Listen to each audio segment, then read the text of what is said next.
So hello everyone guys, कैसे हो यार सब लोग। देखिए स्टूडेंट्स, आज हम देखने वाले हैं हेरिडिटी एंड इवोल्यूशन, जो कि क्लास 10th का होने वाला है। चैप्टर नंबर 1 2021 और 2022 की जो भी पोर्शन आने वाला है उसके रिलेटेड पूरा की पूरा पीडीएफ फॉर्मेट में जो नोट्स वगैरह है, देखिए बस मैं चैलेंज देने वाला हूं कि ऐसे टाइप के नोट्स आपको पूरे महाराष्ट्र बोर्ड के नहीं मिलने वाले हैं। सो देखिए स्टूडेंट्स, बहुत अच्छे से आपको सभी पॉइंट, सभी डिटेल में पॉइंट्स दिए हैं विथ रिस्पेक्टिव डायग्राम्स, उसके डायग्राम्स वगैरह। और आज मैं आपको पूरा की पूरा फुल स्लॉट में, फुल वन शॉट में आपको पूरा की पूरा जो है लेसन एकदम डिटेल में, एकदम अच्छे से समझाने वाला हूं। तो यार वेट किस बात का है, फटाफट से शुरू कर देते हैं हमारा जो चैप्टर है, which is heredity and evolution, जो कि वन शॉट में होने वाला है class 10th Maharashtra state board के लिए, एसएससी।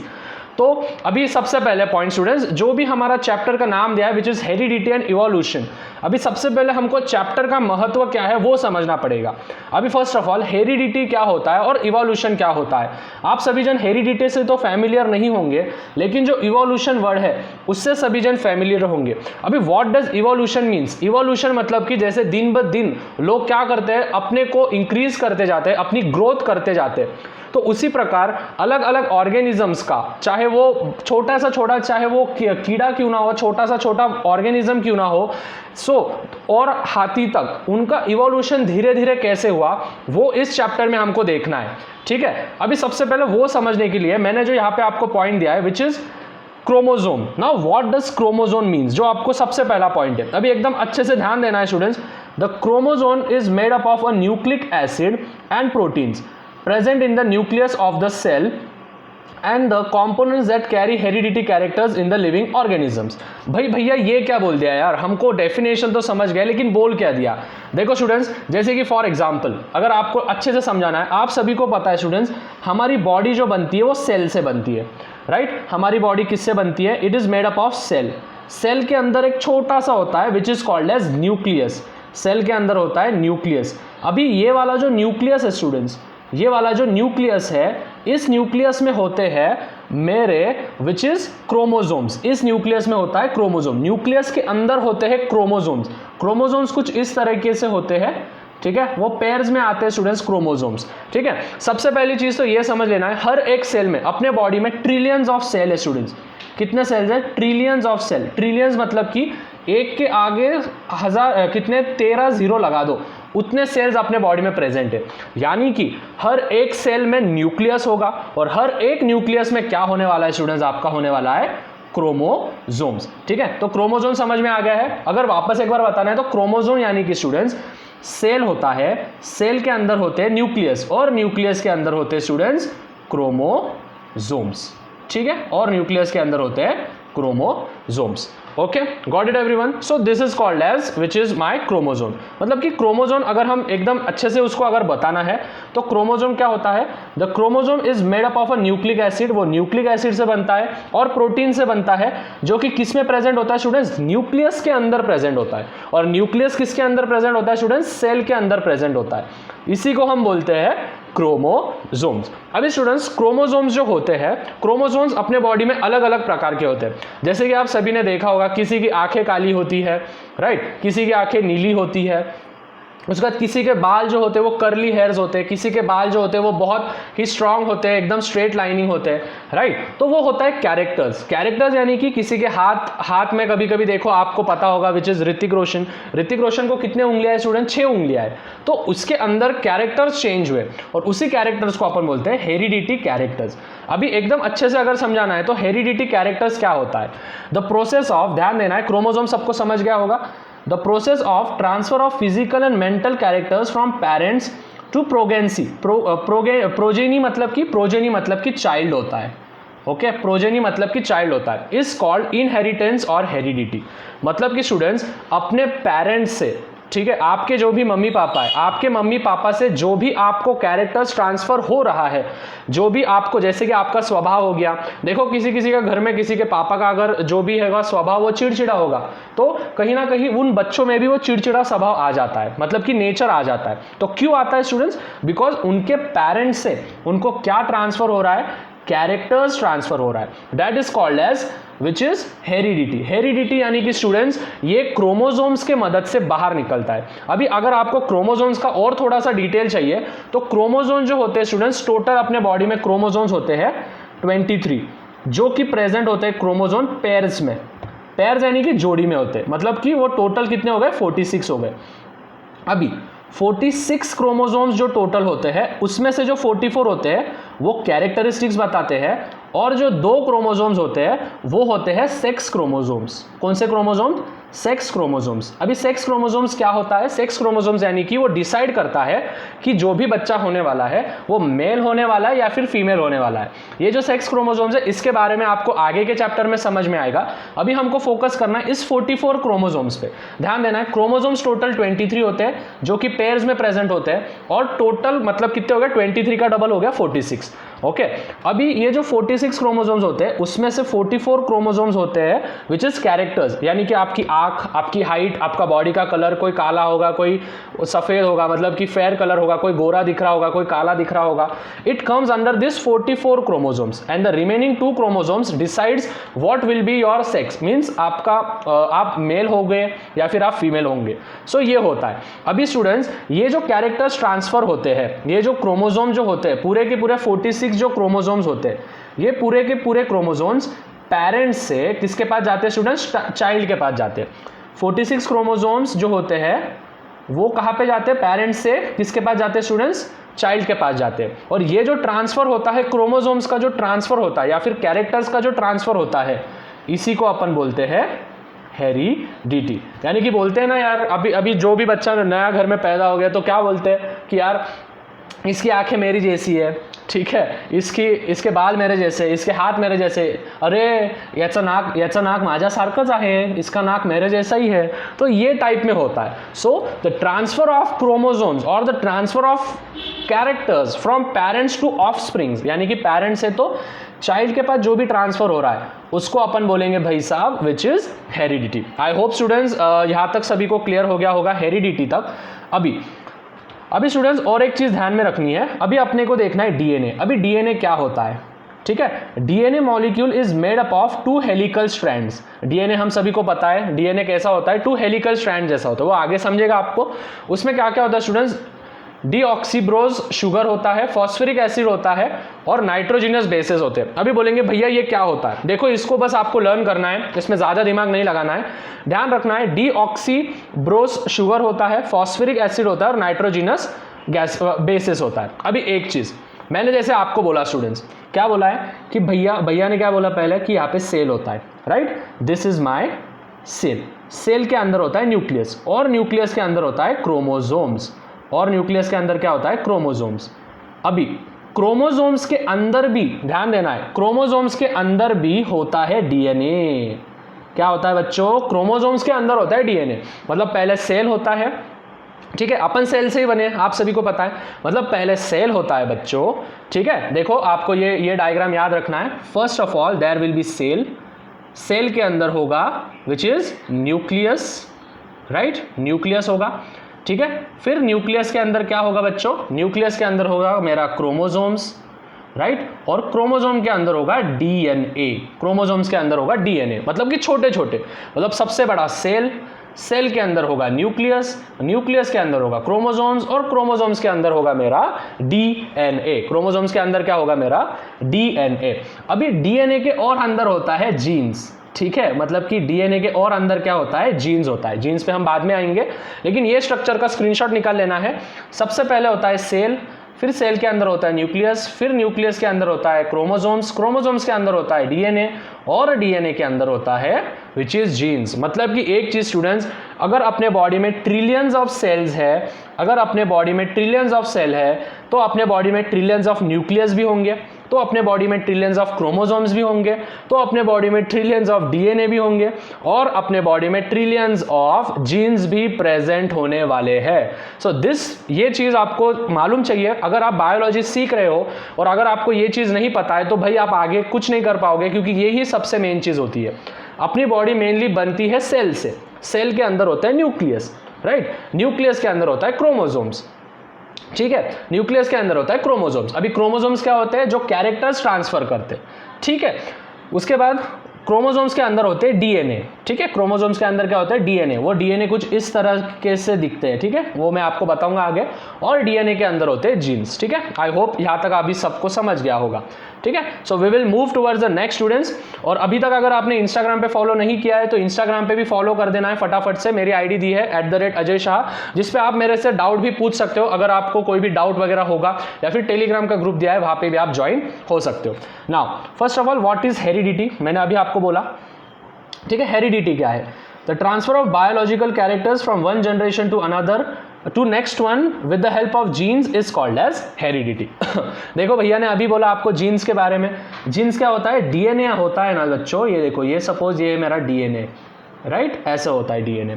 इस डीएनए के अंदर छोटा छोटा जो पोर्शन होता है उसको अपन बोलते हैं जीन्स। और डीएनए किसके अंदर होता है, क्रोमोसोम्स के अंदर। और क्रोमोसोम्स किसके अंदर होता है, न्यूक्लियस के अंदर। और न्यूक्लियस किसके अंदर होता है, सेल के अंदर होता है। मतलब कि सेल, न्यूक्लियस, क्रोमोसोम्स, डीएनए, और डीएनए के अंदर भाई साहब और एक छोटा जीन्स।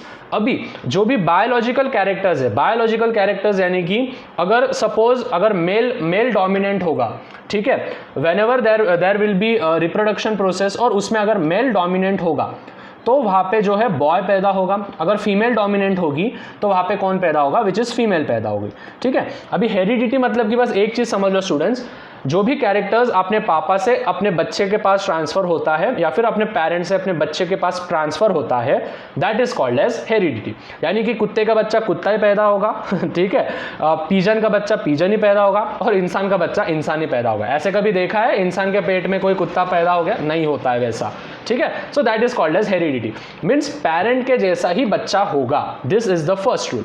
अभी इसके बेनिफिट्स क्या क्या है साइंस में, इसके बेनिफिट्स क्या क्या है ये हम देख लेंगे। The benefits of science of heredity. So diagnosis of heredity disorder, मतलब कि अगर कोई व्यक्ति को डिसऑर्डर्स हो गए, डिसऑर्डर्स यानी कि मतलब कि अगर उसमें बायोलॉजिकल डिसऑर्डर्स हो गए तो वो हम उसकी ट्रीटमेंट कर सकते हैं।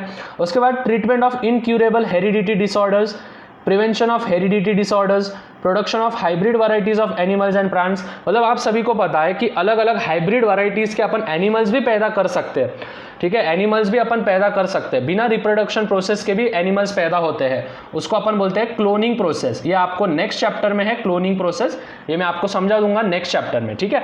सो ये होता है। और use of microbes in industrial process, मतलब कि अगर आपको बेनिफिट्स पूछा गया एग्जाम में तो आप ये पॉइंट्स लिख सकते हो। इसकी मैं पीडीएफ फाइल टेलीग्राम के ग्रुप पे एकदम अच्छे से अपलोड कर दूंगा, तो वहाँ पे ज्वाइन हो जाना है, ठीक है। सो डायग्नोसिस ऑफ हेरिडिटी डिसऑर्डर होता है, उसका ट्रीटमेंट कर सकते हैं अपन अलग अलग हेरिडिटी डिसऑर्डर के, ठीक है। हेरिडिटी डिसऑर्डर भी आपने को आगे समझ में आएगा, ठीक है। इस प्रकार का होता है। फिर उसके बाद अभी हिस्ट्री ऑफ जेनेटिक्स, मतलब कि पहले कौन कौन आया, किसने क्या क्या डिस्कवर किया, ये अभी अपने को देखना है, ठीक है। इसको बस अपने को पढ़ के छोड़ना है, इसमें ज़्यादा दिमाग नहीं लगाना है अपने को, ठीक है। हिस्ट्री ऑफ जेनेटिक्स, तो सबसे पहले क्या हुआ था 1886 में, साइंटिस्ट का नाम था विच इज़ गेरगोर जॉनन मेंडल, ठीक है, मेंडल्स।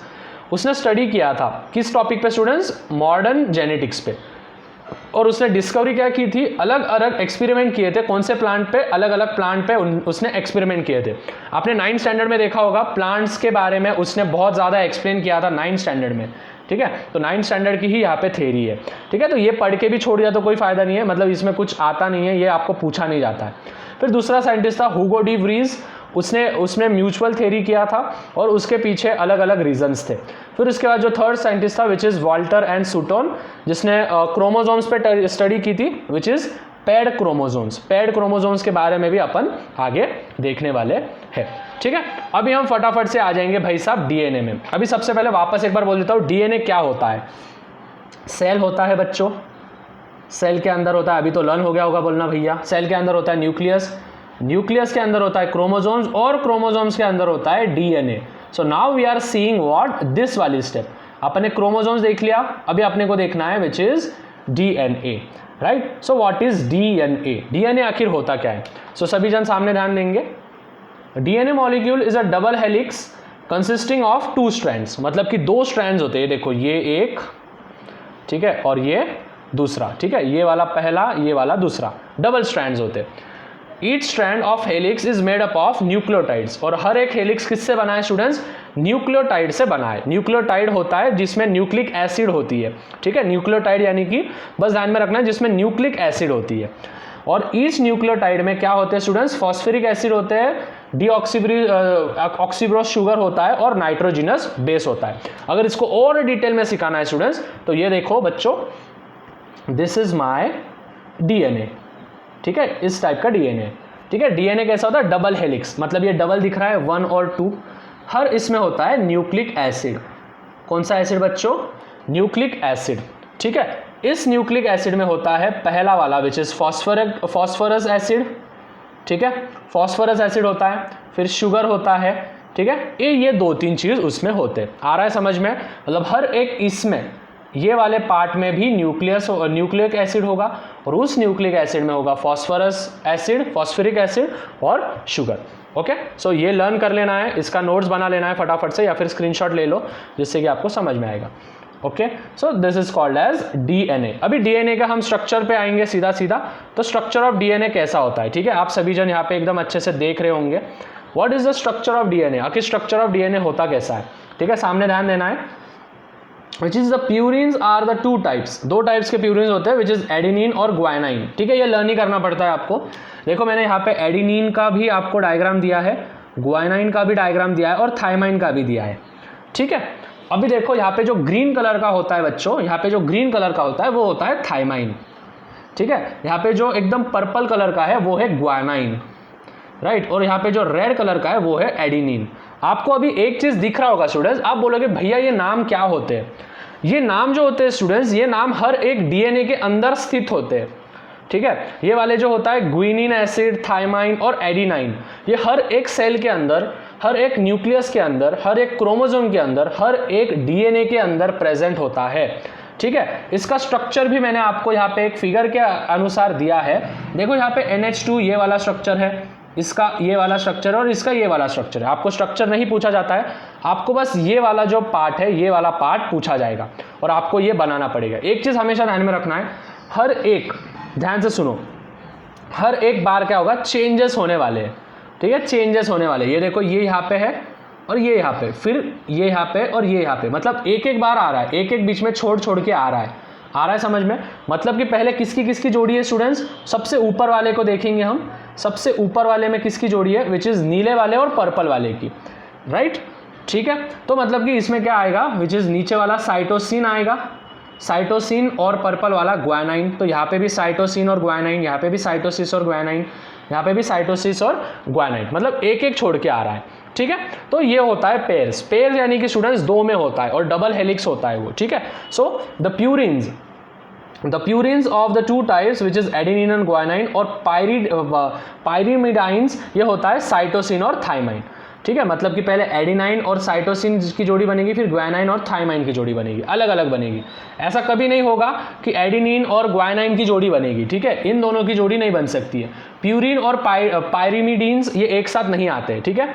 तो प्यूरिन्स के क्या है एग्जाम्पल्स, एडेनिन और ग्वाइनाइन, और पायरिमिडाइंस के क्या है एग्जांपल्स, विच इज साइटोसिन और थाइमाइन, ठीक है। अभी यहाँ पे देख रहे होंगे the adenine always pairs with the thymine. Adenine हमेशा किसके साथ पेयर करता है, एडेनिन हमेशा किसके साथ पेयर करता है, थाइमाइन के साथ पेयर करता है, ध्यान से समझना है, ठीक है। एडेनिन हमेशा थाइमाइन के साथ जुड़ेगा, ठीक है, और जो साइटोसिन होगा वो हमेशा ग्वाइनाइन के साथ जुड़ेगा, खत्म, ज़्यादा दिमाग लगाने का नहीं।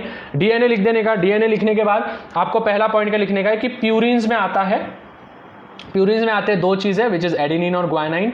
तो एडेनिन जाएगा किसके साथ स्टूडेंट्स, एडेनिन जाएगा इधर के थाइमाइन के साथ और ग्वाइनाइन जाएगा इधर के साइटोसिन के साथ, ठीक है। तो ये वाले आपको लर्न ही करना है, इसमें ज़्यादा दिमाग लगाना नहीं है, ठीक है, इसमें लर्न कर लेना है और ध्यान से समझना है। ये पूरा नाइट्रोजन से बेस होता है, ठीक है। आप बोलोगे सर नाइट्रोजन ही क्यों, राइट, आप बोलोगे कि सर नाइट्रोजन ही क्यों। अभी ध्यान से समझना है, नाइट्रोजन के पीछे बहुत बड़ी हिस्ट्री है स्टूडेंट्स।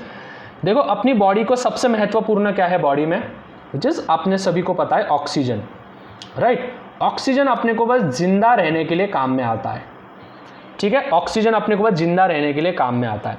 लेकिन अगर अपने बॉडी में अगर नाइट्रोजन नहीं होगा तो अपनी हाइट नहीं बढ़ेगी, ठीक है, अपनी बॉडी ग्रो नहीं होगी, कुछ भी नहीं होने वाला है, ठीक है। सो नाइट्रोजन ये बहुत ज़्यादा महत्वपूर्ण होता है for the development of cell, nitrogen क्या करता है, सेल का डेवलप करता है। अभी सेल का डेवलप हो गया मतलब कि न्यूक्लियस का डेवलप हो गया, न्यूक्लियस का डेवलप हो गया मतलब कि क्रोमोसोम का हो गया, क्रोमोसोम का हो गया मतलब कि डीएनए का हो गया। तो इसीलिए हर एक इसमें अपन नाइट्रोजिनस एसिड बोल रहे हैं, ठीक है। हर एक इसमें अपन नाइट्रोजिनस एसिड कर रहे हैं। और जैसे कि आप सभी को पता है स्टूडेंट्स, यहाँ पे मैंने क्या बोला है कि कौन किसके साथ जोड़ी बनाता है ये याद रखना है, ठीक है। एडिनिन ये थाइमाइन के साथ और साइटोसिन ये ग्वानाइन के साथ हमेशा पेयर करेगा। जो एडिनिन है वो थाइमाइन के साथ डबल हाइड्रोजन बॉन्ड में आएगा। ये देखो ऐसे डबल हाइड्रोजन बॉन्ड होता है, यहाँ पे H होता है और यहाँ पे H होता है, ठीक है। और यहाँ पे जो साइटोसिन और ग्वानाइन होगा उसमें ट्रिपल हाइड्रोजन होगा, विच इज 1 2 3 1 2 3 ऐसे वाले, ठीक है। होप आपको यहाँ तक समझ गया होगा। अभी हम आएंगे विच इज डीएनए तो हो गया हमारा, राइट। डीएनए तो हमने एकदम अच्छे से समझ लिया। अभी हम आएंगे विच इज आरएनए पे। सो आरएनए भी ये मैंने आपको जैसे बोला न्यूक्लिक एसिड होता है, राइट, जिसमें सिंगल स्ट्रैंड होता है। अभी डीएनए में क्या था स्टूडेंट्स, डबल स्ट्रैंड था। डीएनए में कैसा था, ऐसे डबल था, राइट। अभी इसमें सिंगल स्ट्रैंड होगा। सो और उसको अपन बोलेंगे राइबोन्यूक्लियोटाइड्स। अभी ईच राइबोन्यूक्लियोटाइड मतलब कि डीएनए में जैसे डीऑक्सीब्रोज एसिड था उसी प्रकार देखो, मेरे को पता है इसमें थोड़े से नाम आपको कंफ्यूजिंग है, लेकिन ये नाम आपको लर्न ही करना पड़ेगा।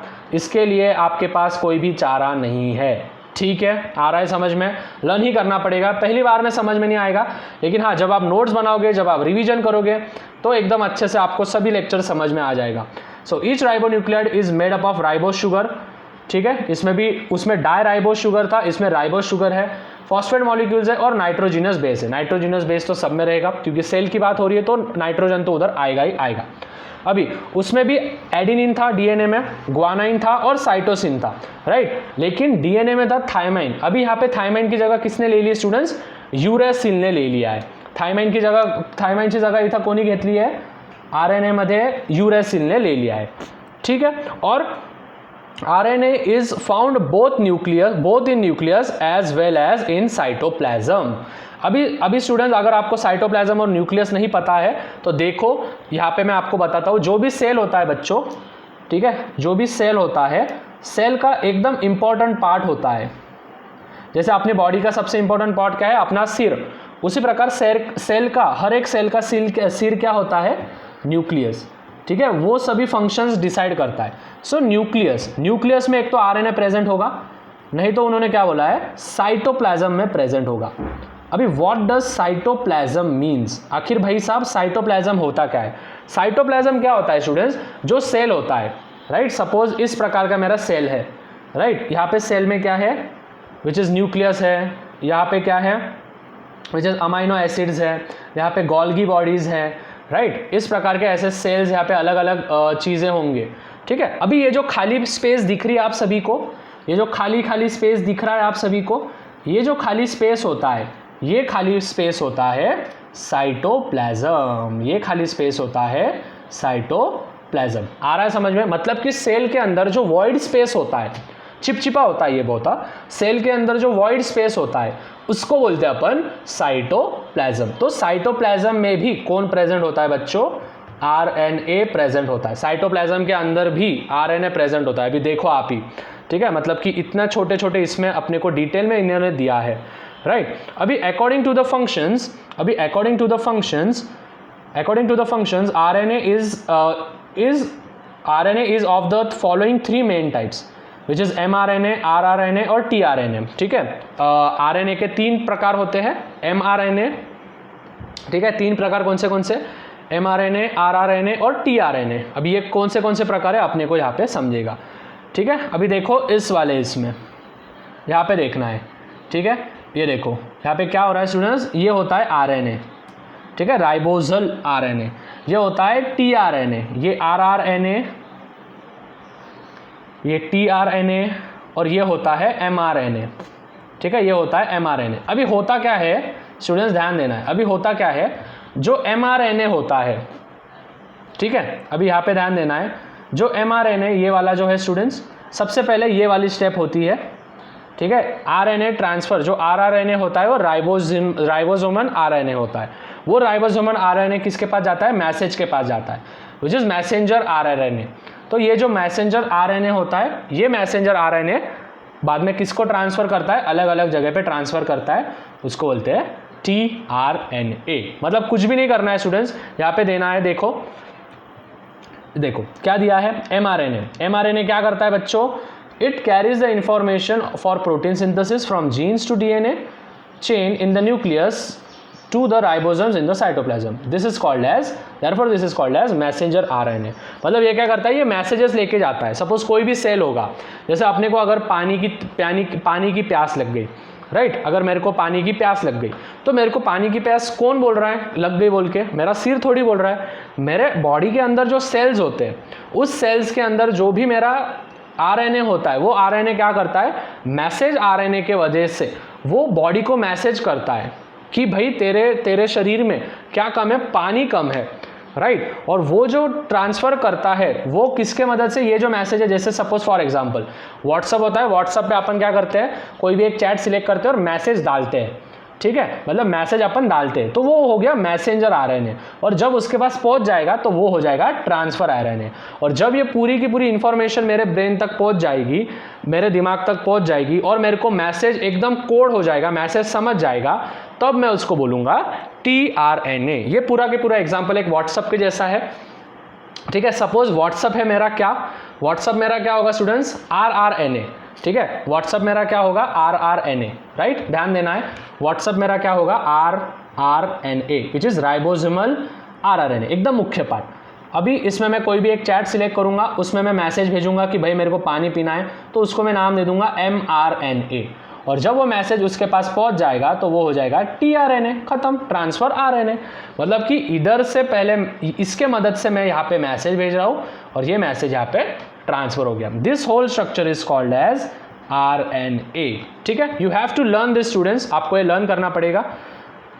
Okay, now we will move forward students, that is genetic disorders. Genetic disorders क्या होते हैं, मतलब कि स्टूडेंट्स देखो, कोई बच्चे जो होते हैं, राइट, कोई बच्चे जो होते हैं वो कभी कभी एबनॉर्मल पैदा हो जाते हैं, राइट, उनके बॉडी पे चट्टे आ जाते हैं या फिर वो एबनॉर्मल पैदा हो जाते हैं, जैसे उनको कुछ समझ में नहीं आता है, ठीक है, या फिर वो पागल हो जाते हैं, इस प्रकार। तो वो होता है जेनेटिक डिसऑर्डर।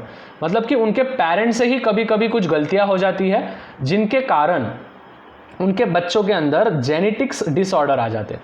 अभी genetic disorder are caused due to abnormalities in chromosomes and mutations in genes. मतलब कि अगर in the process of reproduction, मतलब कि रिप्रोडक्शन के प्रोसेस के दौरान अगर क्रोमोसोम्स अगर ट्रांसफर होने में कुछ कठिनाई आई, ठीक है, suppose for example reproduction process हो रहा है, उस रिप्रोडक्शन प्रोसेस में जो भी मेल और फीमेल होता है उसमें क्रोमोसोम्स कैरेक्टर्स क्या होते हैं, ट्रांसफर होते रहते हैं, राइट। अगर वो ट्रांसफर होने में वो वाले क्रोमोसोम्स अगर ठीक से नहीं जा रहे हैं या फिर उस क्रोमोसोम्स में कुछ एबनॉर्मलिटीज आ गई, तो उससे वो होने वाले जो भी चाइल्ड है, वो होने वाला जो भी प्रोडक्ट होने वाला है या फिर जो भी म्यूटेंट होने वाला है, उसमें जो है डिसऑर्डर्स आने वाले। मतलब कि ये जो जेनेटिक डिसऑर्डर होता है ये अपने पेरेंट्स से ही आता है। जैसे कि फॉर एग्जांपल स्टूडेंट्स, अगर किसी की हाइट बोनी होगी, ठीक है, अगर कोई बुटका होगा तो उसके घर में अगर दोनों पेरेंट बुटके होंगे, मतलब हाइट एकदम छोटी होगी, तो उनके घर में सभी के सभी बुटके ही पैदा होंगे, राइट। क्यों? क्योंकि वो कैरेक्टर्स जनरेट हो रहा है। और ऐसे ही टाइम में, रिप्रोडक्शन के टाइम में, अगर क्रोमोसोम्स अगर का म्यूटेशन नहीं हुआ, मतलब क्रोमोसोम्स एक अच्छे से नहीं पहुंच रहे दूसरे के बॉडी में, तो उस टाइम में होगा जेनेटिक डिसऑर्डर्स। अभी जेनेटिक डिसऑर्डर्स क्या क्या होता है और किस वजह से होता है वो हम देखेंगे, ठीक है। सो जेनेटिक डिसऑर्डर्स क्यों होता है, जब इंक्रीज और डिक्रीज होता है in the number of chromosomes causing numeral change. मतलब कि कभी कभी क्या हो जाता है students, in the process of reproduction कभी कभी ज़्यादा क्रोमोसोम्स फीमेल के बॉडी में चले जाता है। दैट्स वाई वो जो चाइल्ड जो पैदा होने वाला है, वो चाइल्ड में क्या होता है स्टूडेंट्स, एबनॉर्मलिटीज आ जाती है, ठीक है। उसके बाद deletion of any part of the chromosomes. अभी कभी कभी क्या हो जाता है, क्रोमोसोम्स जब रिप्रोडक्शन प्रोसेस होता है तो उसमें जो क्रोमोसोम्स होते हैं, वो क्रोमोसोम्स में से कुछ पार्ट अचानक से गायब हो जाता है। अभी आप बोलोगे सर अपने को समझता है क्या? नहीं समझता है students. This all processes are naturally, ये अपने को नहीं समझ में आता है, ठीक है। लेकिन ये बहुत रेयरली होता है, करोड़ों लाखों बच्चों में से किसी एक को जेनेटिक डिसऑर्डर्स होता है, ठीक है। तो घबराने का टेंशन नहीं है उसमें। उसके बाद ट्रांसलोकेशन ऑफ क्रोमोसोम। ट्रांसलोकेशन मतलब कि जहाँ पे वो क्रोमोसोम जाना चाहिए। सपोज फॉर एग्जांपल स्टूडेंट्स, आंखें का क्रोमोसोम यहाँ पे है, राइट, आंखें का क्रोमोसोम यहाँ पे, लेकिन आँख का क्रोमोसोम एकदम नीचे ट्रांसफर हो रहा है, मतलब कि उसका जो ट्रांसफर हुआ है वो गलत प्रोसेस से हो गया है, तो वहाँ पे भी जो है वो बच्चा एबनॉर्मल पैदा होगा। सडन चेंज और mutation occurring in the normal gene turning into a defective gene, मतलब कि क्या हो जाएगा, कभी कभी जो भी जीन्स होता है, जीन्स मैंने आपको बोला डीएनए के अंदर जीन्स होता है, right, cell, nucleus, chromosome, chromosome के अंदर डीएनए और डीएनए के अंदर जीन्स, ठीक है। Mutations is in more than one gene is at the same time causing polygenic disorder, मतलब कि अगर एक ही जीन्स अगर बार बार जा रहा है, ट्रांसफर हो रहा है, तब भी ये होता है, ठीक है। सो ये होते हैं अलग अलग चीज़ें। अभी इसमें हमको नेक्स्ट चीज़ देखनी है students, which is transcription. Okay, now what is transcription? So transcription का मतलब क्या होता है वो अभी हम देखेंगे स्टूडेंट्स। सो ट्रांसक्रिप्शन मतलब क्या, the synthesis of mRNA, right, मतलब कि एमआरएनए जब क्या होता है, अपना मैसेज ट्रांसफर करता है। कैसे ट्रांसफर करता है? As per the nucleotide sequence, मतलब कि जैसे बॉडी को जरूरत है उस प्रकार। और वो कहाँ पे प्रेजेंट होता है स्टूडेंट्स? डीएनए मॉलिक्यूल में प्रेजेंट होता है, उसको हम वो पूरी प्रोसेस को बोलते हैं ट्रांसक्रिप्शन, ठीक है। वापस एक बार स्टूडेंट्स ठीक से ध्यान देना है, सिंथेसिस ऑफ एमआरएनए मतलब कि एमआरएनए जो होता है मैसेज आरएनए, एज पर ये मैसेज कहाँ पे भेजता है? एज पर द न्यूक्लियोटाइड, जितना उसको न्यूक्लियोटाइड बोलता है उस सीक्वेंस में भेजने के लिए मैसेज। और वो मैसेज कहाँ पे भेजता है स्टूडेंट्स? डीएनए मॉलिक्यूल पे भेजते हैं, उसको हम बोलते हैं ट्रांसक्रिप्शन। अभी the nucleotide sequence present in the DNA, मतलब कि जो भी न्यूक्लियोटाइड सीक्वेंस अपने को डीएनए में जो प्रेजेंट है उस मॉलिक्यूल को अपन बोलते हैं जीन्स, ठीक है। मैंने जैसे आपको बोला स्टूडेंट्स, देखो जीन्स कैसे होता है बच्चों, जीन्स कुछ इस प्रकार होता है, राइट, कुछ इस प्रकार होता है जीन्स। अभी जीन्स के अंदर जो छोटे छोटे पार्ट होते हैं ना बच्चों, एकदम छोटा छोटा सीक्वेंस, राइट, दोनों साइड की बात कर रहा हूं मैं क्योंकि पेयर्स में होते हैं दोनों, तो ये एकदम छोटा छोटा सीक्वेंस, ये जो छोटे छोटे सीक्वेंस होते हैं ये होते हैं जीन्स, ठीक है। ये भी होगा क्या? जीन्स। ये भी क्या होगा बच्चों? जीन्स। ये भी क्या होगा? जीन्स। अपनी जीन्स की पैंट नहीं, ये जीन्स। ये भी होगा जीन्स। ये भी क्या होगा? जीन्स। और ये भी क्या होगा? जीन्स होगा। अभी ध्यान देना है, ऊपर वाला जीन्स जो होगा वो होगा अपना हेयर के लिए, राइट, मतलब कि अपना हेयर का कलर कौन डिसाइड करेगा? जीन्स ही डिसाइड करेगा। और जीन्स डिसाइड करने का डीएनए डिसाइड करेगा, डीएनए डिसाइड करने के बाद क्रोमोसोम्स डिसाइड करेगा, और क्रोमोसोम्स डिसाइड करने के बाद अपना न्यूक्लियस करेगा, और न्यूक्लियस करने के बाद अपना सेल करने वाला है। दिस टाइप ऑफ सीक्वेंस चलेगी, ठीक है। ऊपर वाला हेयर का हो गया, फिर ये सपोज नीचे वाला होगा विच इज आईज का। ऐसा होगा कि स्टूडेंट्स एक आंख का होगा और एक नाक का होगा? नहीं, दोनों के दोनों जीन्स जो होते हैं पेयर्स में होते हैं। मैंने आपको जैसे बोला स्टार्टिंग में ही कि 46 क्रोमोसोम्स होते हैं, उसमें से जो 44 होते हैं वो कैरेक्टर्स के लिए होते हैं, मतलब आपका बाल कैसे होंगे, आपके हाथ कैसा होगा, आपका नाक कैसा होगा, आपका कान कैसा होगा, आपका बॉडी का कलर कैसा होगा, उस प्रकार। और जो 2 क्रोमोसोम्स होते हैं वो होते हैं सेक्स क्रोमोसोम्स। तो ये सेक्स क्रोमोसोम्स होता है XX और XY, ये आपको आगे के लेसन में समझ में आएगा, ठीक है। होप आपको जीन समझ गया होगा। मतलब कि जो भी मैसेज mRNA भेजता है डीएनए में, उसको कंट्रोल कौन करता है स्टूडेंट्स? उसको कंट्रोल करता है genes. Hence we can say that genes control the structure and functioning of the cells of the body. जैसे कि स्टूडेंट छोटे छोटे एटम्स से मैटर बनता है, उसी प्रकार छोटे छोटे जीन्स से डीएनए बनता है, छोटे छोटे डीएनए से क्रोमोसोम्स बनता है, छोटे छोटे क्रोमोसोम्स से न्यूक्लियस बनता है, और छोटे छोटे न्यूक्लियस से बनता है सेल, ठीक है। मतलब कि 100 बात की एक बात, सेल से लेके तो डायरेक्ट जीन्स तक हम आ गए हैं, ठीक है। सेल्स के बीच में क्या क्या आएगा? न्यूक्लियस आएगा, क्रोमोसोम्स आएगा और डीएनए आएगा, ठीक है। लेकिन सबसे मेन प्रोसेस कौन दोनों करने वाले हैं?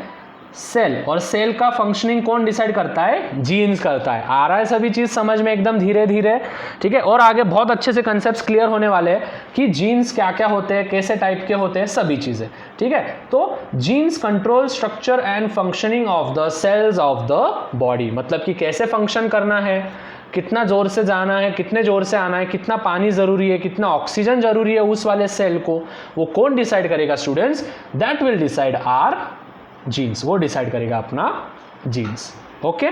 नाउ अभी हमको देखना है सेंट्रल डॉगमा, आखिर सेंट्रल डॉगमा होता क्या है, ठीक है, what does central dogma means. Okay, इसमें ट्रिपलेट कोडॉन वगैरह आएगा। अभी central dogma, synthesis of proteins by DNA through RNA, मतलब कि जो भी प्रोटीन्स अपने बॉडी में प्रेजेंट होते हैं उस प्रोटीन्स को अगर हमने मॉइस्चराइज किया, मतलब कि उस प्रोटीन्स को अगर हमको स्ट्रॉन्ग करना है किसके मदद से, डीएनए के मदद से और आरएनए के मदद से, तो उसको अपन बोलेंगे सेंट्रल डॉगमा। वापस एक बार, अपने बॉडी में जो भी प्रोटीन्स होता है बच्चों, उस प्रोटीन्स को अगर हमको स्ट्रॉन्ग करना है, ठीक है, और हम किसकी मदद ले रहे हैं स्टूडेंट्स, डीएनए की मदद ले रहे हैं और आरएनए की मदद ले रहे हैं, तो उसको अपन बोलेंगे central dogma. So basically central dogma it is the synthesis of proteins, synthesis किसका, प्रोटीन्स का, किसके वजह से, डीएनए और आरएनए के वजह से, उसको अपन बोलेंगे सेंट्रल डॉगमा। अभी देखो स्टूडेंट्स, यहाँ पे आपको एक चीज दिख रही होगी, ठीक है, सबसे पहले क्या है स्टूडेंट्स, ये वाला मेरा सेल है, ठीक है, एकदम अच्छे से डायग्राम देखना है, ये वाला है मेरा सेल। थोड़ा सा और जूम कर लेता हूँ जिससे कि आपको अच्छे से दिख जाएगा। राइट नाउ ये है मेरा सेल। मैंने आपको क्या बोला है स्टूडेंट्स, सेल के अंदर होता है न्यूक्लियस, ठीक है, गॉट इट एवरीवन। अभी इस न्यूक्लियस के अंदर देखो, यहाँ पे अमाइन, यहाँ पे यूरेनिन, ये सभी चीज़ें, राइट। सेल के अंदर होता है nucleus, this is cell, this is nucleus. उस न्यूक्लियस के अंदर है, ये है आरएनए, ठीक है, न्यूक्लियस के अंदर है आरएनए।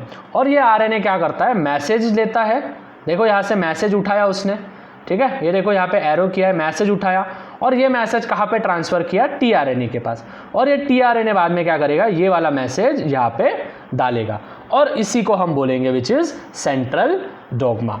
मतलब कि स्टूडेंट जब भी कोई भी प्रोटीन्स, जब भी कोई भी प्रोटीन को, ठीक है, जब भी कोई भी प्रोटीन को अपन डीएनए के मदद से और आरएनए के मदद से स्ट्रॉन्ग करते हैं या फिर सिंथेसाइज करते हैं, उसको अपन बोलते हैं सेंट्रल डॉगमा। अभी what does triplet codon means, triplet codon क्या होता है ये अभी हम देखेंगे, ठीक है।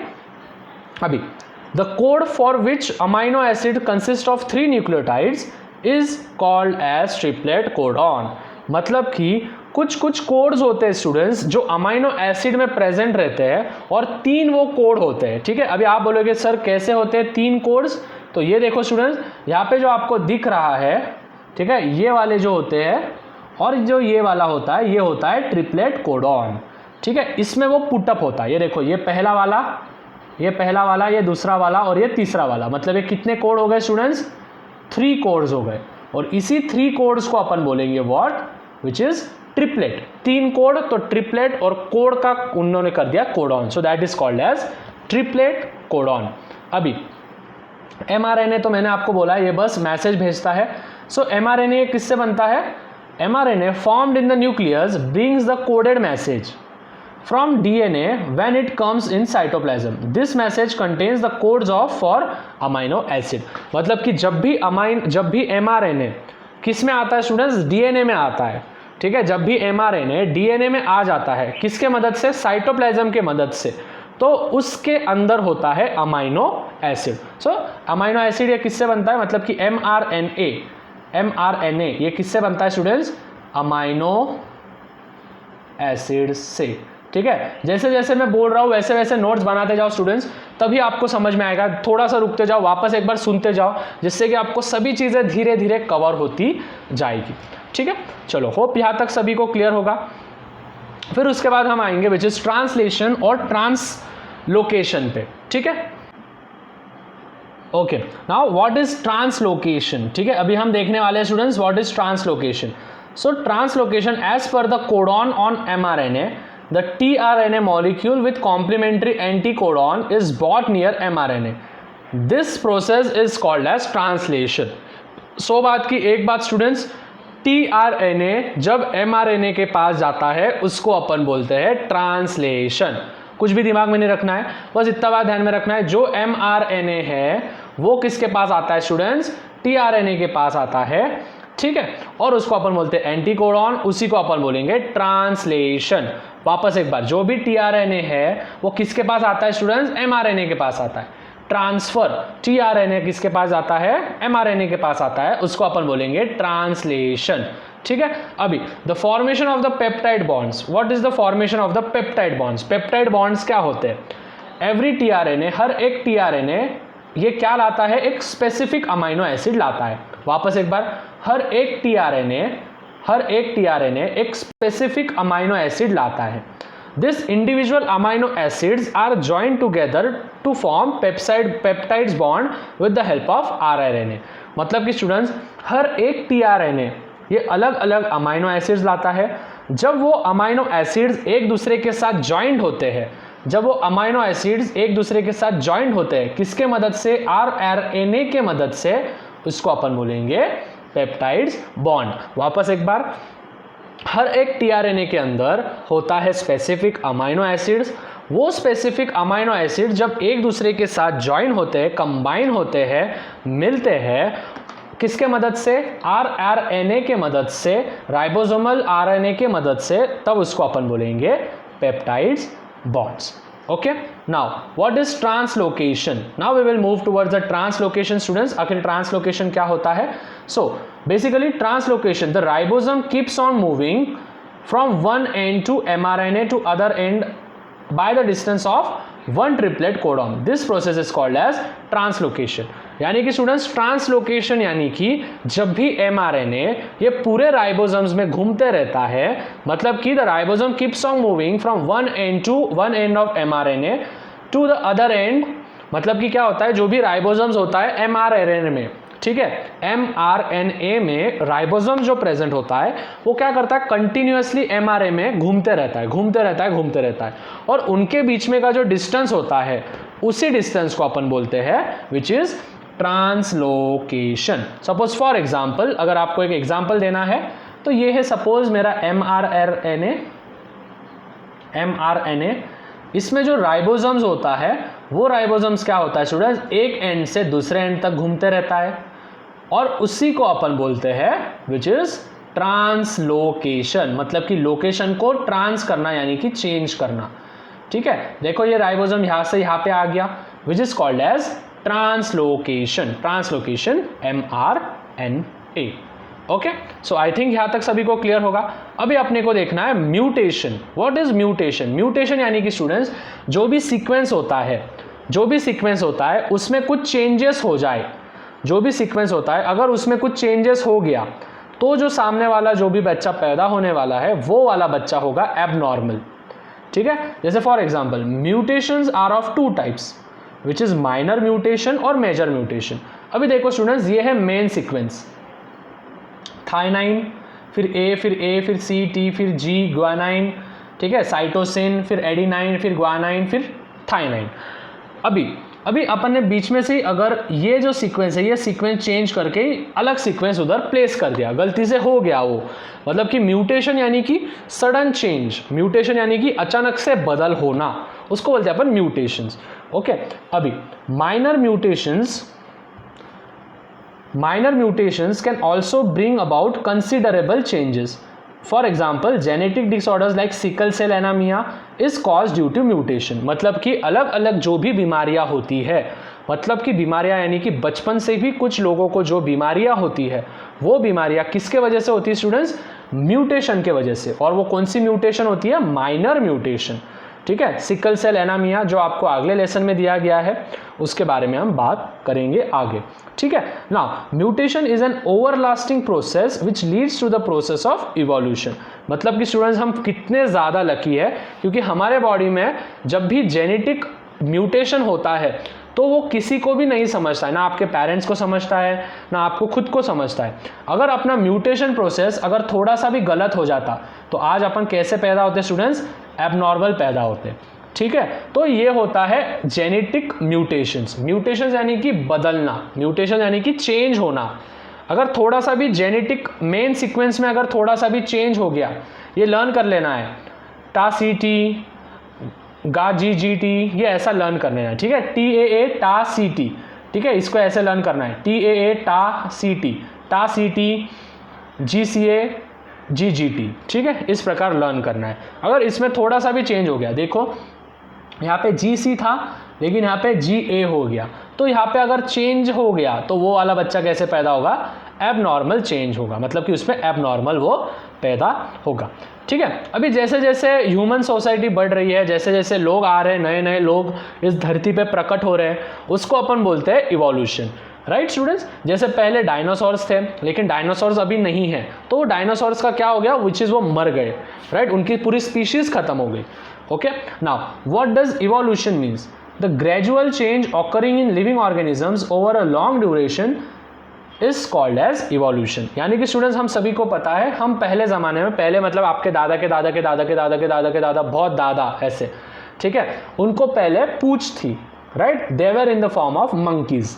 ठीक है, उनको एक पूंछ थी, लेकिन पूंछ का अपने ह्यूमंस में कुछ काम नहीं था, इसके वजह से अभी अपने ह्यूमंस को पूंछ है क्या स्टूडेंट्स? अपने ह्यूमंस को अभी पूंछ नहीं है। सो ये अपना इवोल्यूशन हुआ, लेकिन ये कितना टाइम लगता है स्टूडेंट? इसको बहुत ज़्यादा ड्यूरेशन लगता है, लॉन्ग ड्यूरेशन। मतलब कि जब भी कोई भी ऑर्गेनिज्म में बहुत ज़्यादा समय के बाद कुछ थोड़ा सा सर्टन चेंज हो गया, तो उसको हम बोलेंगे इवोल्यूशन। अभी इवोल्यूशन के वजह से क्या क्या चीज़ें होती है?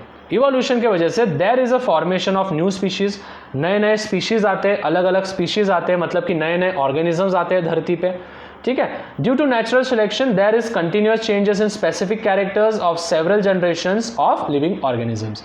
मतलब कि स्टूडेंट्स, जो इस धरती पे सूट होगा, जो इस धरती पे रहने के काबिल होगा, वो इस धरती पे रहेगा। मतलब उसका सिलेक्शन होता है, नेचुरल सिलेक्शन होता है, इसीलिए वो जी सकता है।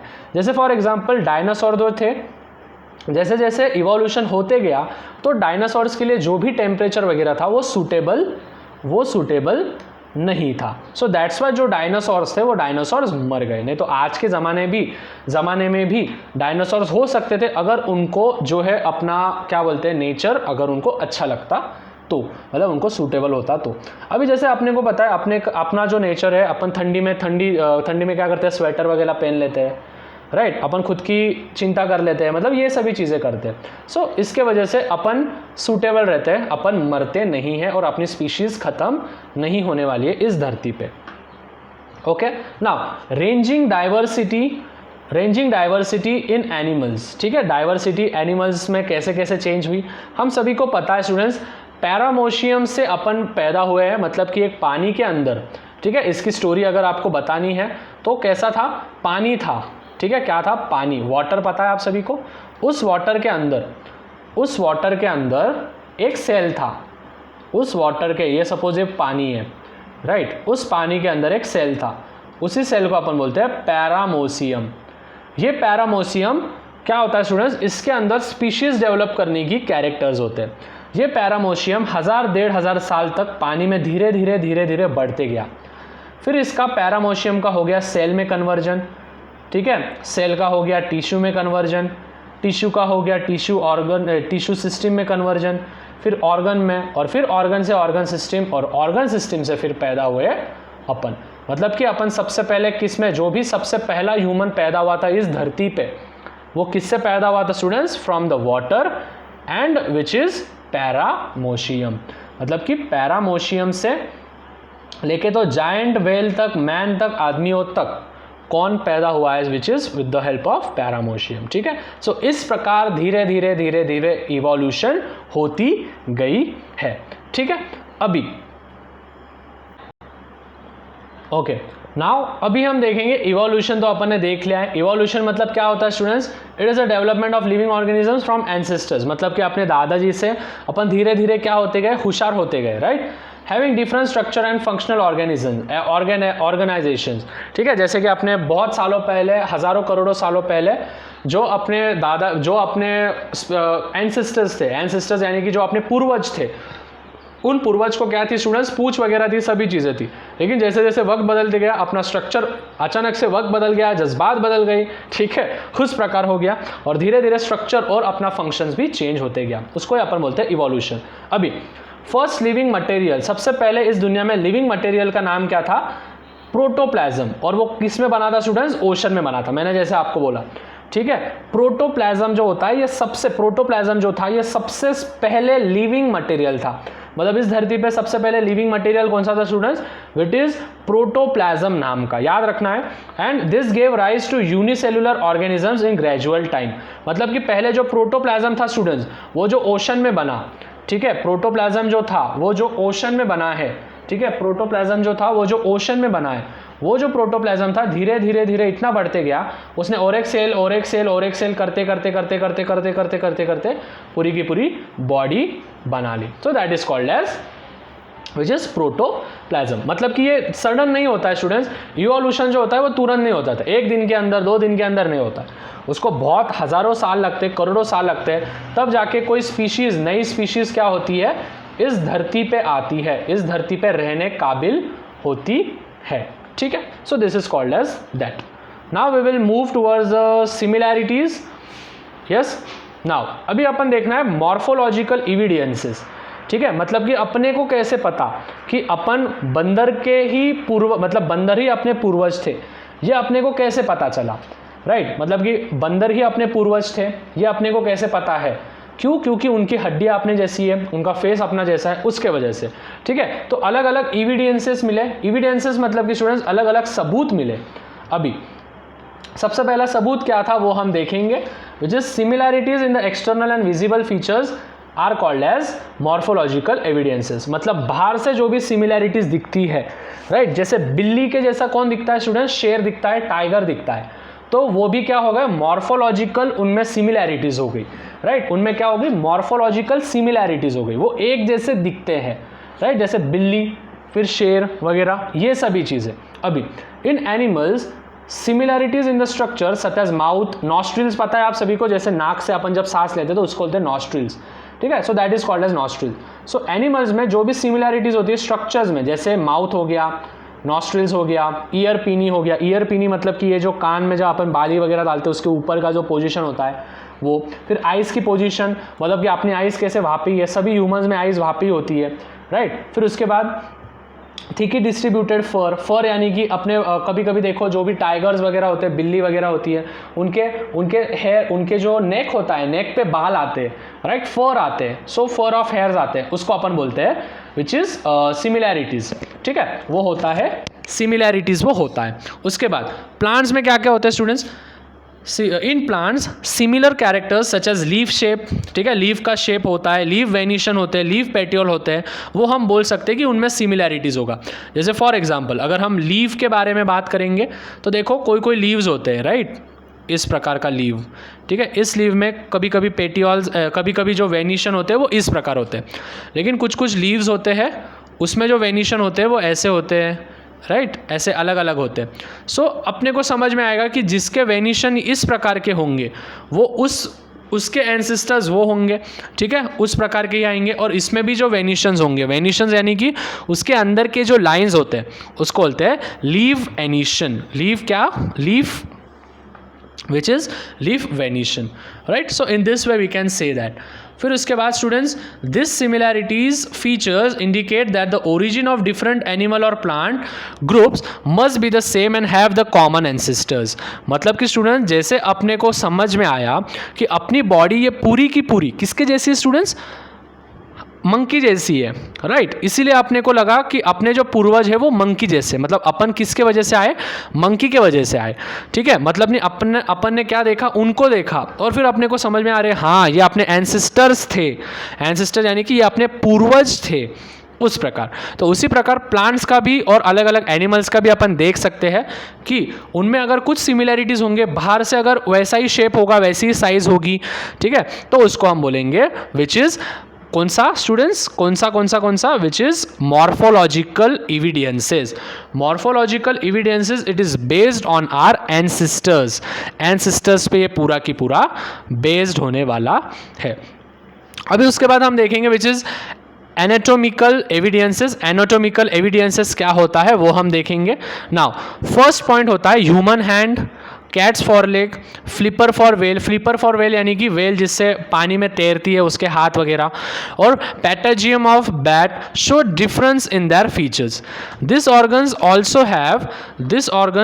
हैव डिफरेंट यूजेस, ठीक है, जैसे अपना हाथ हो गया, राइट, अपना हाथ और कैट के 4 लेग्स और फ्लिपल के वेल, ठीक है, ये सभी जन एक जैसे ही दिखते हैं, लेकिन उनके फीचर्स हम अलग अलग काम करने के लिए यूज़ होते हैं। ठीक है, लेकिन वो ऑर्गन्स अलग अलग काम करने के लिए यूज़ होते हैं। लेकिन however the structure of bones and bony joints in the organisms या फिर organs of each of those animals show similarity. This is the indication that all these animals originated from the common ancestors. मतलब कि जिसके अगर हाथ पैर भी एक जैसे होंगे, ठीक है, जैसे बिल्ली हो गए, कुत्ते हो गए, राइट, उनके हाथ पैर भी क्या है, उनके जो 4 लेग होते हैं, 4 लेग यानी कि जो नीचे का भाग होता है लेग का, वो सभी चीज़ें एक जैसे हैं, तो हम ये बता सकते हैं कि उनका जो एंसेस्टर्स होगा वो कॉमन एंसेस्टर्स होगा, और उसी को अपन बोलेंगे एनाटोमिकल एविडेंसेस। अभी एनाटोमिकल मतलब कि ये it is related evidences related on the bones, bones से रिलेटेड होगा इनके पूरे के पूरे एविडेंसेस। ओके, अभी हम आएंगे विच इज वेस्टिजिनल ऑर्गन्स पे students. What is vestigial organs? Vestigial organs मतलब कि स्टूडेंट्स जो अपने लिए कुछ भी काम करनी है बॉडी में, ठीक है, जैसे फॉर एग्जांपल अपना जो विजडम मतलब वो अपन बोलते हैं विजडम टीथ, ठीक है, विजडम टीथ बोलते हैं अपन उसको। विजडम टीथ पता है ना आप सभी को, राइट, जो दुखता है, दहाड़ आती है, देखो वो होता है, वो कुछ काम का नहीं है, लेकिन वो आने वाले वक्त में यानी 100-150 साल बाद वो विजडम टीथ है वो निकल जाने वाला है। ठीक है, उसके बाद जो भी अपेंडिक्स होता है, राइट, अपेंडिक्स होता है, अपेंडिक्स अपने ह्यूमंस में कुछ भी काम का नहीं है, वो भी अपेंडिक्स 100-150 साल बाद निकल जाएगा। यानी कि वेस्टिजिनल ऑर्गन्स यानी कि द डीजेनरेटेड और under developed organs which cannot perform any function are called as vestigial organs.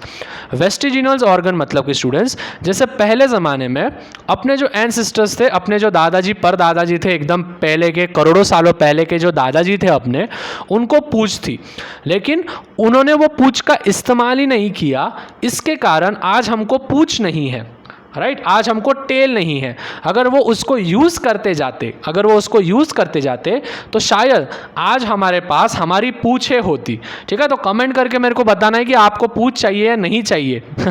ठीक है, उसके बाद स्टूडेंट्स जैसे फॉर एग्जांपल और एक हम चीज़ ले लेंगे, जैसे आजकल बहुत सारे बच्चे दिमाग नहीं यूज़ करते, तो आगे जाने के बाद दिमाग भी शायद निकल सकता है। ठीक है, ये बस मैं ऐसे ही मजाक कर रहा हूँ, ऐसा नहीं होने वाला, दिमाग ये सबसे मेन चीज़ होता है, राइट। सो वेस्टिजिनल ऑर्गन्स क्या होते हैं स्टूडेंट्स, जो कि कुछ काम के नहीं है, और अगर वो ऑर्गेनिजम्स में आ गए हैं तो कुछ सालों बाद जब उनका इवोल्यूशन होगा तो वो अपने आप निकल जाएगा, समझेगा भी नहीं और अपने आप निकल जाएगा। जैसे अपनी जो बॉडी होती है स्टूडेंट्स, अपने बॉडी पे जो भी बाल वगैरह होते हैं, जो भी हेयर्स वगैरह होते हैं, वो भी कुछ काम के नहीं होते, राइट, वो भी कुछ काम के नहीं होते। तो जाहिर सी बात है वो कुछ सालों बाद, कुछ समय बाद धीरे धीरे वो बाल निकल जाएंगे, एकदम चिकने लोग आ जाएंगे। ठीक है, so this is called as vestigial organs. अभी हम आएंगे विच इज पैलेंटोलॉजिकल एविडेंसेस पे।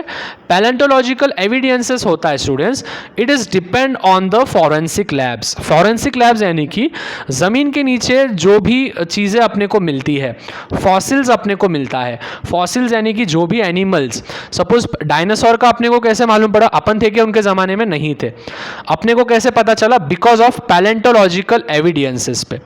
ठीक है, अभी सपोज फॉर एग्जाम्पल एक डायनासोर है, ठीक है, मैं यहाँ पे आपको एक्सप्लेन करता हूँ, right. Suppose here is my dinosaur, ठीक है, यहाँ पे एक प्रकार का डायनासोर है, ठीक है, मैं डी लिखता हूँ, ठीक है, और ये साल चल रहा है विच इज़ 1000वां साल चल रहा है, मतलब अभी से 1000 साल पहले की बात कर रहा हूँ मैं। ठीक है, डायनासोर होगा और मैं यहाँ पे हूँ, मतलब कि मैं अभी 2021 में हूँ। ठीक है, तो मेरे को कैसे पता चलेगा कि उस ज़माने में डायनासोर थे? तो कैसे पता चलेगा, ये जब डायनासोर मर जाएगा, ये जब डायनासोर क्या हो जाएगा, डाई हो जाएगा, मर जाएगा, तो इसका जो भी हड्डियां है, जो भी बॉडी है, वो ज़मीन पे गिरेगी, राइट, और ज़मीन पे गिरने के बाद वो बरीड हो जाएगी, बरीड यानी कि ज़मीन के अंदर चली जाएगी, और जब मैं यहाँ पे जाऊँगा और जब मैं ये खोदूँगा तब मेरे को यहाँ पे उसकी बरीड जो है बोन्स मिलेगी, और उस बोन से मैं उसका स्ट्रक्चर समझ सकता हूँ, और उस स्ट्रक्चर से मेरे को समझेगा कि वो जो डायनासोर है या फिर वो जो स्पीशीज़ है या फिर वो जो ऑर्गेनिजम्स है वो कितने दिनों से या फिर कितने सालों से वहाँ पे स्थित है, उसको बोलते हैं अपन फॉसिल्स। फॉसिल्स यानी कि जो कि ज़मीन के नीचे गड़े हुए हैं, ज़मीन के नीचे एकदम गड़े हुए हैं, वो उसको बोलते हैं अपन फॉसिल्स। आई होप आपको सभी चीज़ें यहाँ पे समझ गया होगा। यहाँ पे मैंने आपको लिख के भी दिया है, तो अगर आपको ये लिख लेना है तो आप ये लिख भी सकते हो, right. So this is called as fossils.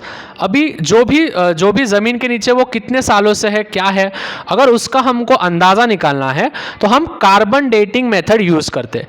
मतलब कि स्टूडेंट, जो भी इंसान होता है वो जब मर जाता है तो उसके अंदर से कार्बन गैस बाहर निकलती है, और ऐसी वैसी कार्बन गैस नहीं। कौन सी कार्बन गैस स्टूडेंट्स? कार्बन 14, ठीक है। कार्बन 14 और कार्बन 12 नाम की गैस अपने बॉडी से कब निकलती है स्टूडेंट्स? कंटिन्यूस निकलती रहती है। कब? जब अपन मर जाते। यानी कि स्टूडेंट्स, सपोज कोई आदमी, जैसे आपने सीआईडी वगैरह देखा होगा, राइट। सीआईडी में वो जो डॉक्टर सालुंके होता है, डॉक्टर सालुंके क्या बोलता है? दया, या फिर एसीपी प्रद्युमन को क्या बोलता है कि भाई ये जो आदमी है ये पिछले 24 घंटे से या फिर पिछले 48 आवर्स से मर गया है, राइट। तो उसको कैसे समझता है? क्योंकि वो क्या मेजर करता है स्टूडेंट्स? उसका कार्बन 14 मेजर करता है। अभी आप बोलोगे सर उसको मेजर कैसे करते हैं? भैया उसको मेजर करते कैसे करते हैं? तो ये आपको 11th स्टैंडर्ड में दिया है, तो अभी दिमाग लगाने की आपको ज़रूरत नहीं है, ठीक है। सो बात की एक बात कि जो भी carbon dating method is a technique to understand the age of the fossil. मतलब कि वो हड्डी, वो इंसान, वो ऑर्गेनिजम्स कितने दिनों से वहाँ पे रहा है, कितने दिनों से ज़मीन के नीचे गड़ा है, उसका एज जानने के लिए, उसकी उम्र जानने के लिए हम कार्बन डेटिंग मेथड यूज़ करते हैं, ठीक है। और वो कब यूज़ होता है? जब इंसान मर जाता है उसके तुरंत बाद अपने बॉडी में से क्या निकलता है? कार्बन 12 निकलता है, जो कि रेडियो एक्टिव नहीं होता है, और उनका प्रोपोर्शन भी कंटिन्यूसली चलते रहता है, ठीक है। So I hope carbon dating आपको समझ गया होगा। अभी okay, now we will move towards the Darwin's theory. अभी डार्विन्स थ्योरी क्या होता है, ठीक है। डार्विन नाम का एक साइंटिस्ट था, उसने क्या बोला है वो हम अभी देखने वाले हैं। ऑल ऑर्गेनिजम्स रिप्रोड्यूस प्रोलिफिकली, मतलब कि जो भी ऑर्गेनिजम्स इस दुनिया में है वो ऑर्गेनिजम्स उनके जैसे ही बच्चे पैदा करेंगे। जैसे फॉर एग्जाम्पल ह्यूमंस के बच्चे ह्यूमंस ही पैदा होंगे, कुत्ते के बच्चे कुत्ते ही पैदा होंगे, एलिफेंट के बच्चे एलिफेंट ही पैदा होंगे, इस प्रकार पैदा होने वाले हैं, ठीक है। आ रहा है सभी को समझ में? उसके बाद there is competition with each other for the struggle of survival. मतलब कि हर एक ऑर्गेनिजम्स ये कॉम्पिटिशन करता है जीने के लिए। जैसे फॉर एग्जांपल अगर कोई भी देखो, there is a competition with each other struggle for survival. जैसे कि फॉर एग्जांपल स्टूडेंट्स, जो भी डियर होता है, जो भी हरिन होती है, वो खुद की जान बचाने के लिए क्या करती है? शेरों से भागते रहती है, टाइगरों से भागते रहती है।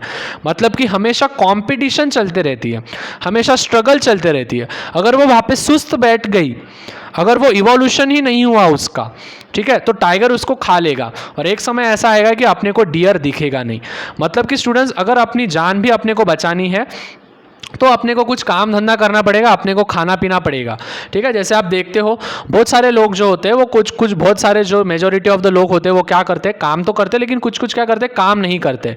तो उनका इवोल्यूशन होता है कि वो घर में वैसे बैठे वाले रहते हैं, नल्ले बैठे वाले रहते हैं, कुछ काम धंधा नहीं करते, ठीक है।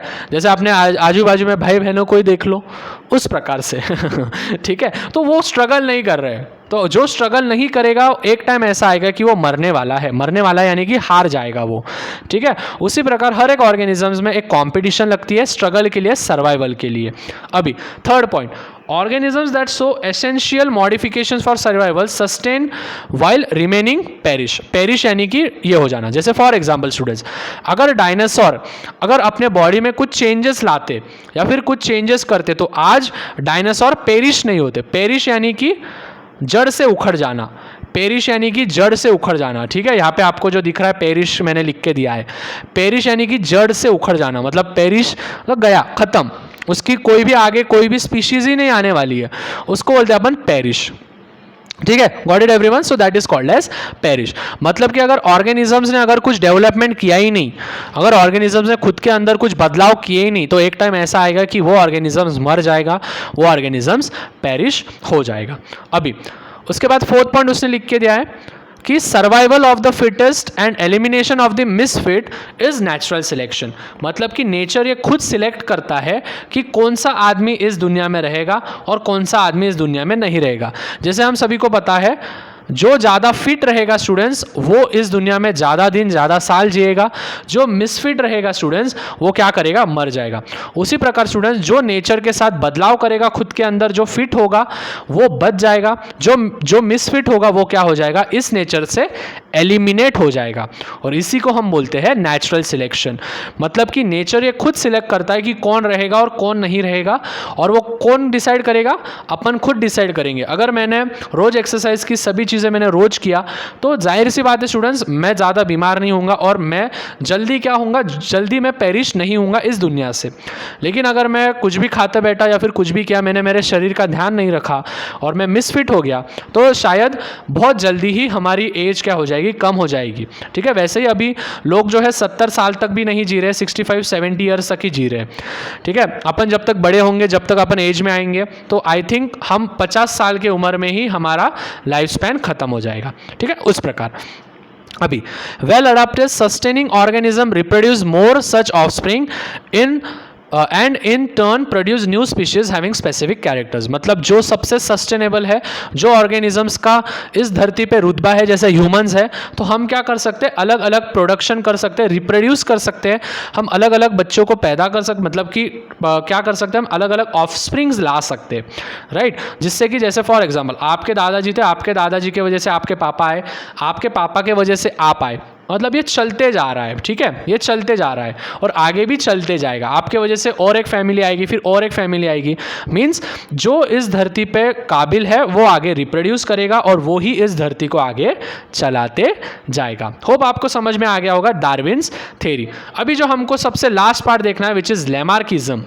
ठीक है, एकदम लास्ट पार्ट है स्टूडेंट्स, फटाफट से चेक कर लेंगे what is Lamarckism. Now Jean Baptiste Lamarck, ये एक साइंटिस्ट का नाम है जो 1744 से तो 1829 तक जगा है, मतलब कि इस दुनिया पे रहा है, इस धरती पे रहा है।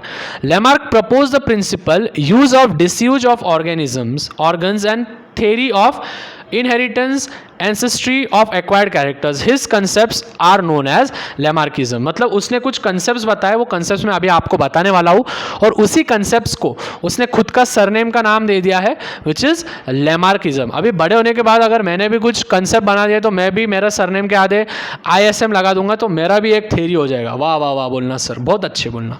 ठीक है, ओके। नाउ उसने क्या बोला है वो हम देखेंगे। ठीक है, लास्ट पॉइंट है, उसने क्या चीज़ें अपने को बताई है। Every living organisms tries to evolve. मतलब कि दुनिया में ऐसा कोई भी आदमी नहीं है जो कि खुद की डेवलपमेंट नहीं करना चाहता है, भले ही वो सोचता तो भी है। जैसे फॉर एग्जांपल अभी आप स्टूडेंट हो तो आपका क्या है इवॉल्यूशन, कि मेरे को 10th में जो है, मेरे को 10th में 90% लाना है, 95% लाना है, राइट। तो हर एक ऑर्गेनिजम्स इवोल्यूशन करने के लिए तैयार है। ड्यूरिंग इट्स लाइफ टाइम, जब वो जीता है पूरे की पूरे, इट एक्वायर्स सर्टन कैरेक्टर्स, अलग अलग कैरेक्टर्स वो एक्वायर करता है through adoptions and modifications. This characters are pass to the next generation. जैसे कि स्टूडेंट्स फॉर एग्जाम्पल अभी सपोज एक कोई गरीब आदमी है, उस गरीब आदमी का एक बेटा है, उस गरीब आदमी के बेटे ने पैसे बहुत ज़्यादा कमाए, राइट। मतलब कि उसने नए कैरेक्टर्स एक्वायर किए, अलग अलग कैरेक्टर्स एक्वायर किए, मॉडिफिकेशन किया। किसने? वो गरीब आदमी के बेटे ने। मतलब गरीब आदमी ये पुअर था, वो गरीब था, उसका जो बेटा था उसने नए नए कैरेक्टर्स एक्वायर किए, मॉडिफिकेशंस किया, और उसके जो आने वाली जनरेशन है उसको भी वो कैरेक्टर्स पास ऑन हुए। मतलब कि वो पैसे वो आने वाले जनरेशन को भी चले गए। उसको हम वो पूरे प्रोसेस को हम बोलेंगे लैमार्किज्म। लेकिन अगर वो जो गरीब आदमी है उसका बेटा अगर क्या होता था स्टूडेंट्स, उसके बेटे के अंदर अगर लेजीनेस होता था तो क्या वो ऑर्गेनिजम्स डेवलप होता था? नीचे कमेंट में मेरे को बोलना है कि डेवलप होता था या नहीं होता था। सो होप स्टूडेंट्स आपको बहुत अच्छे से पूरा की पूरा चैप्टर समझ में आ गया होगा। लैमार्किज्म क्या है?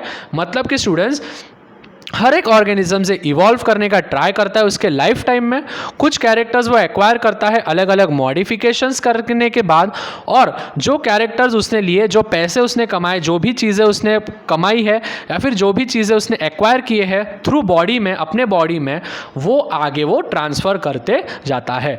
अभी उसके आने वाले जो भी स्पीशीज़ होंगे उस पर डिपेंड होगा कि वो उस कैरेक्टर्स को और डेवलप करेगा या फिर अगर वो लेज़ी होगा, अगर उसको कुछ कमाने की अक्ल नहीं होगी या फिर उसको कुछ डेवलप करने का नहीं होगा, तो उसकी बॉडी वही रुक जाएगी और कैरेक्टर्स भी वही रुक जाएंगे. So hope students you have understood all of this. So thanks for watching, share with your friends and hashtag state board वाले भैया. तब तक यार फोड़ते रहो, मचाते रहो. और ये जो PDF फाइल है जो बहुत सुंदर तरीके से मैंने बहुत मेहनत से बनाई है आपके लिए, ये मैं पूरे की पूरे टेलीग्राम के ग्रुप पे मैं भेज दूंगा.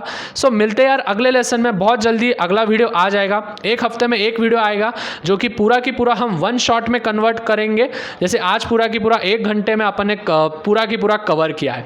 सो स्टूडेंट ज़्यादा से ज़्यादा शेयर करो यार, और तब तक फोड़ते रहो. मेरे को नहीं पता, एक शेयर तो बनता है, एक बच्चे ने एक शेयर कर देना अपने व्हाट्सअप के ग्रुप पे, टेलीग्राम के ग्रुप पे, जिससे यार मेरी भी हेल्प हो जाएगी और आपकी भी हो जाएगी. इसी के साथ till then take care students. Hashtag क्या, हैशटैग आप सभी को पता है, सभी जन मेरे स्टूडेंट्स अभी लेक्चर देखते आ रहे हो आप, तो याद रखना है हमेशा फोड़ना है. चलो बाय. फोड़ना है, मचाते रहो, फोड़ते रहो.